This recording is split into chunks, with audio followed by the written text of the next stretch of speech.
Good morning, guys. It is about 7:45 a.m. I just got up.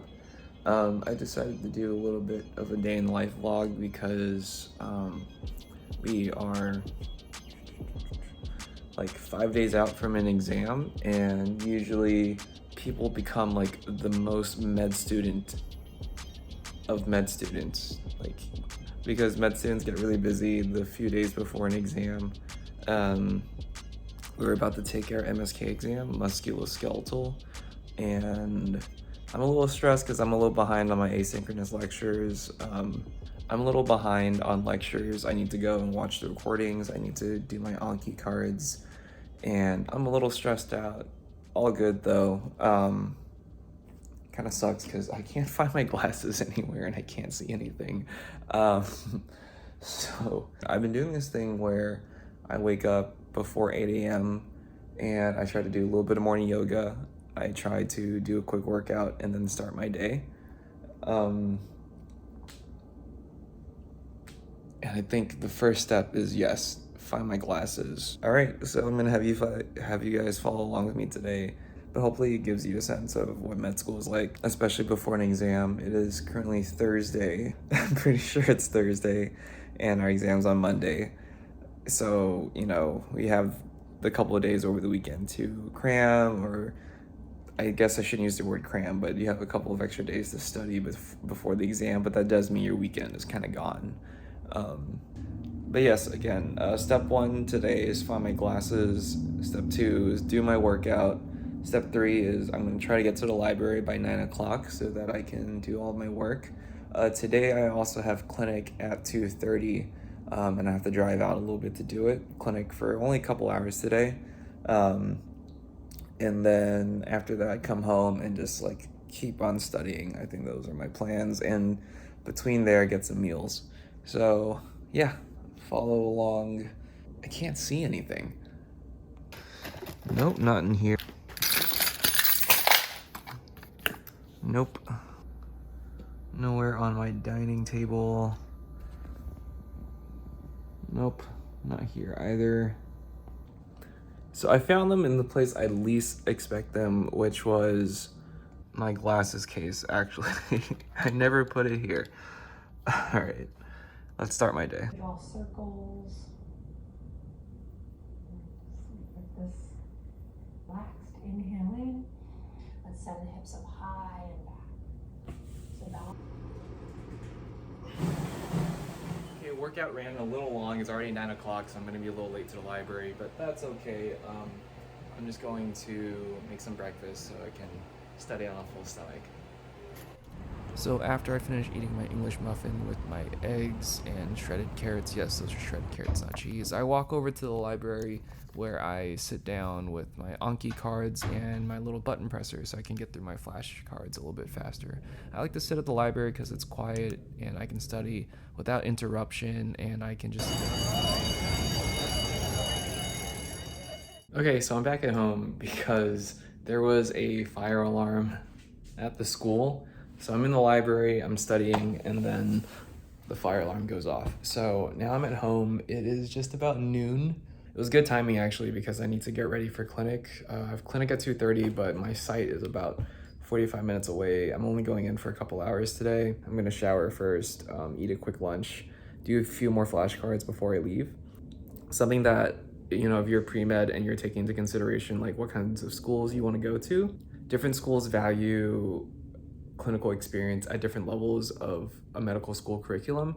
For example, I have a friend who, when he was in medical school, he was told that he shouldn't shadow outside of his clerkships, that during his pre-clinical studies, like during his science classes, he wasn't allowed to shadow. That's what the school told him. I thought that was very strange because our school is very encouraging of preclinical students to go shadowing, so much that they even give each student a preceptor for their first year and the first half of the second year, so about 18 months. And so my school does it completely random for the most part, and they kind of just set you up with a preceptor so you can get some experience in the clinic, and you see them about once a month.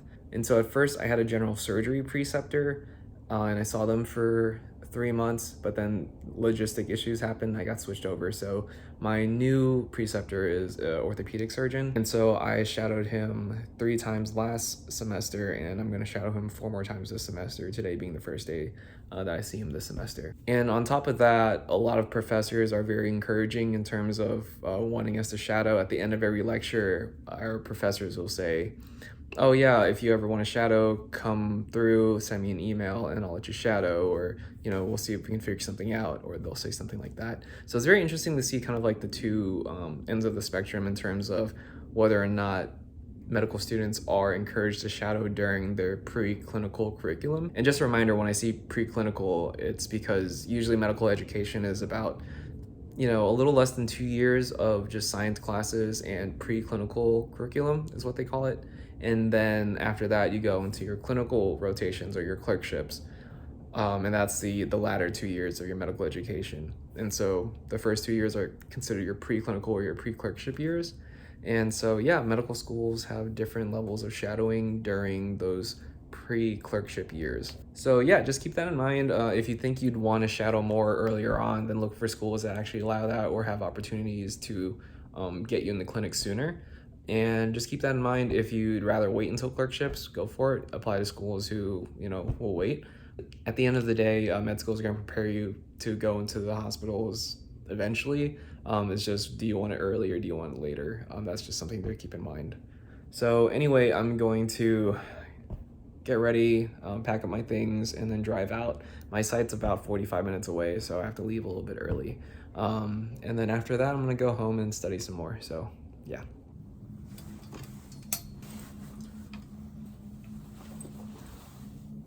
10 seconds later. Okay, shortly after I filmed that really cool shot of me putting on that white coat, I tried to reach for a snack in my kitchen and I splashed some stuff onto my sleeve. So I'm gonna try to use a Tide to go to wipe it off. That's embarrassing. This really sucks because I'm running a little bit late.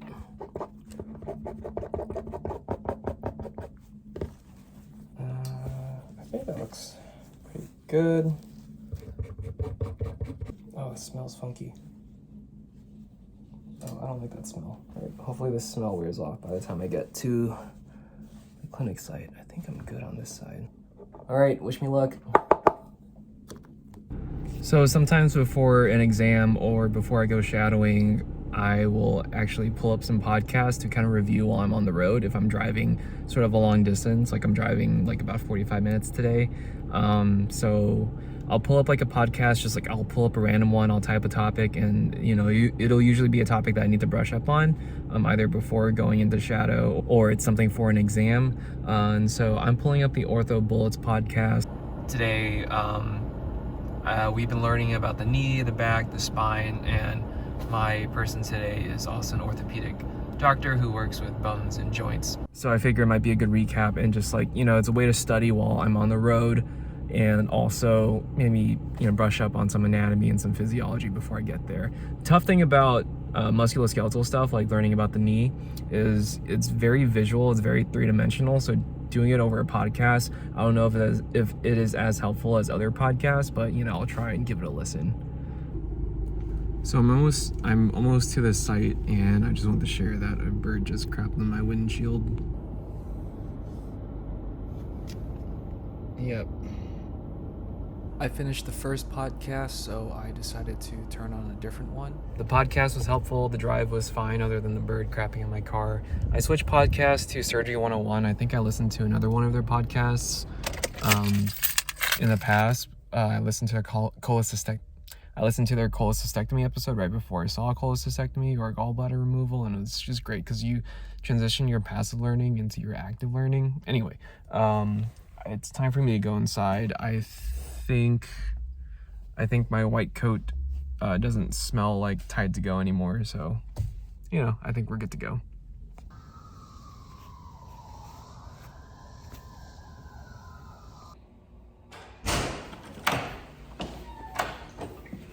Two hours later.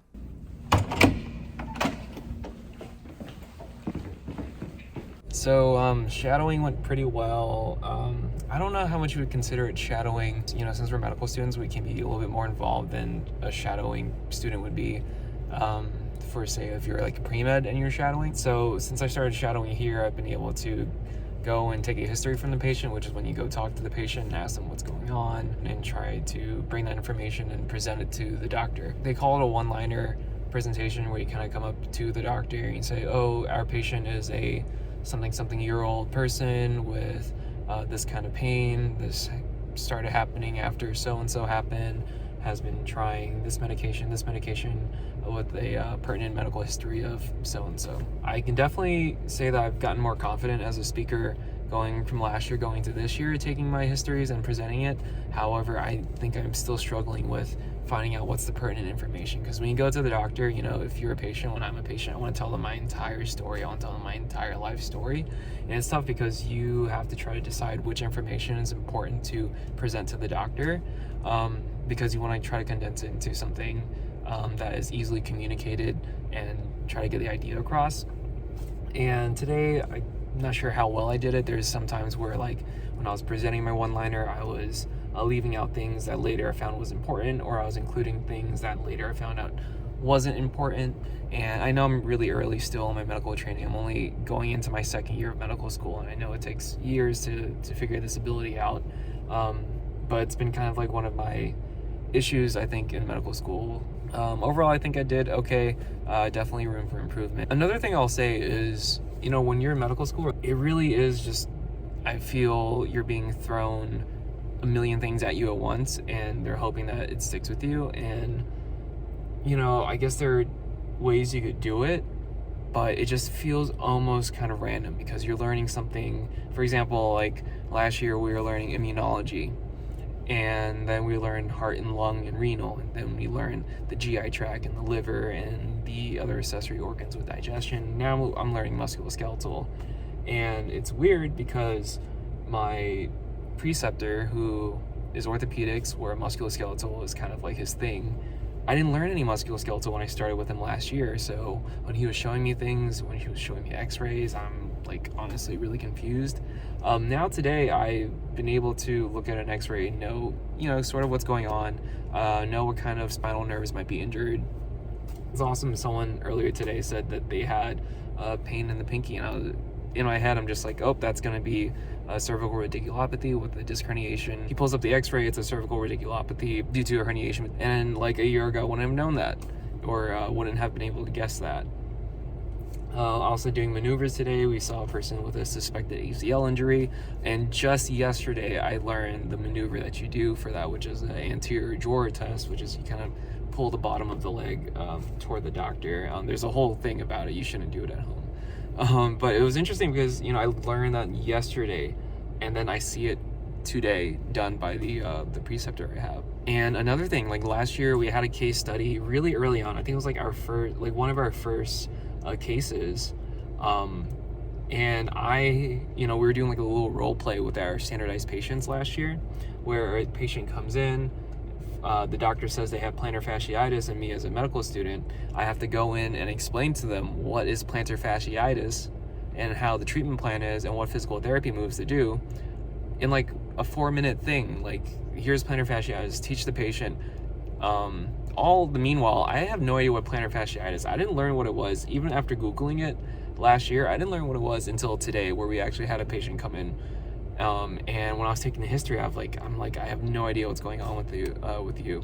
And the doctor comes in 4 seconds in, he's like, you got plantar fasciitis. I know there's some rhyme and reason to how medical education and how medical curriculums are designed, but when you're a medical student, you're kind of like thrown into the fire. And as much as you want to stay kind of like on that path of like how the medical curriculum is designed and how they want to teach you through like all their syllabi and like how their blocks are set up, there's going to be a lot of times where you just kind of learn on the spot, and it's just so, I don't know, it can be discombobulating sometimes going from one thing to the next without like a smooth transition. And yeah, I'm learning to roll with the punches. I'm learning that I need to kind of like be like a sponge and just absorb as much as I can. But no, this is a really great experience.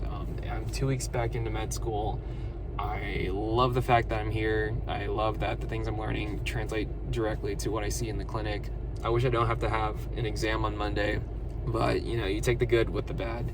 So anyway, I'm gonna go find dinner near the area because I'm starving, and I might try to find like a Starbucks or some other coffee shop where I can study, because I kind of want to skip rush hour or just kind of wait it out. So it's about 4:30 now. I'm gonna find dinner, hopefully like a coffee shop nearby, and just Anki the entire night away. So instead of a Starbucks, I found this really nice place that was on the way between my clinic and my house. This place was out in Virginia called Chateau de Chantilly. It's a nice little area, eclectic. I decided to camp out here, plug in my laptop, and study here for the rest of the evening. Yeah, I got myself a nice little pastry, got myself a nice little coffee to keep me going. I somehow managed to do 700 or nearly 700 cards today, and I'm exhausted. But I just remembered that I actually have a quiz tomorrow morning, so I need to keep on studying. So I'm done with flashcards, but now I'm kind of reviewing slides. It's a neuroanatomy quiz, so we are going over the anatomy of the brain, the spinal cord, and the nerves that go out to our muscles and our sensory modalities out in the periphery. And yeah, I spent the rest of the afternoon kind of studying, going over the quizzes, seeing if I could label different pictures, and I was there basically for the rest of the evening, and eventually I decided to head home.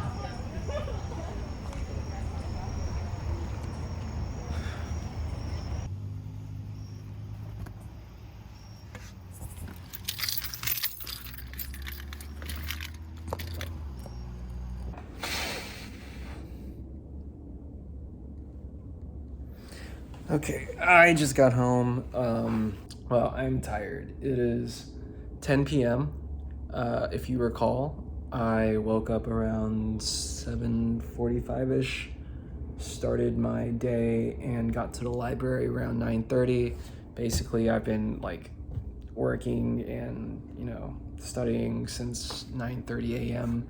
It has been over 12 hours of schoolwork and shadowing, some commuting, and a couple of meals in between. While I was at the coffee shop, I did a bunch of flashcards. By the time I was done, I had done about 700 flashcards for today.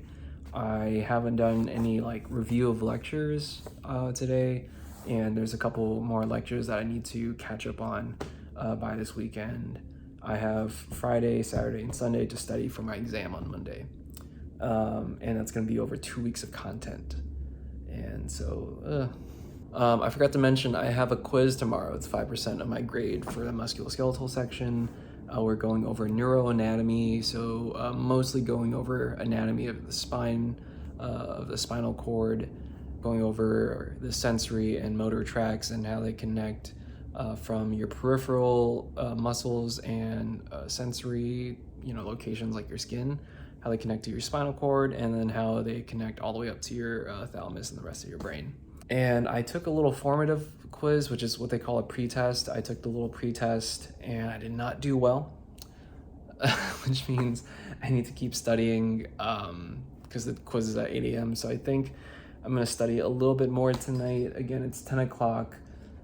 I'm trying to get to bed by 11, so I'm gonna take a quick shower, brush my teeth, and run through some of that material real quick before bed, and hopefully I'll have it down pat and ready for the quiz tomorrow.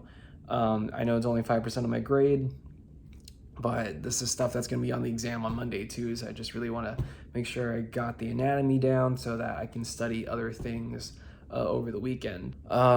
Just a heads up, this is that was full of water, not wine. But yeah, that is a full day of being a med student, about 4 or 5 days before an exam. Between the studying and the shadowing, that's it's pretty normal. What you guys didn't see in this video is, someone doing research or someone doing extracurriculars, or someone reviewing or watching lectures, which is also pretty standard in a medical student's day. So anyway, I think I'm gonna cut it off there, and I will catch you guys next time. Tony Chang, MS2 now. Wow, that was fast. Time is flying by. So after a long night's rest, I woke up a little bit early so that I could have breakfast and still get to school on time so that I could study a little bit before the quiz. Eventually, I pack up all my things and I put them into my locker because the only thing that we're allowed to bring into the testing room is our iPads, which is what we use to take our quizzes and exams in the 21st century. And basically, yeah, I aced the quiz. I think we all did. It was a simple quiz that they just gave us to keep our minds fresh and primed and ready for the main exam that was on Monday. So anyway, I hope you guys enjoyed what was essentially a 24-hour day of a med student. I hope to see you guys soon.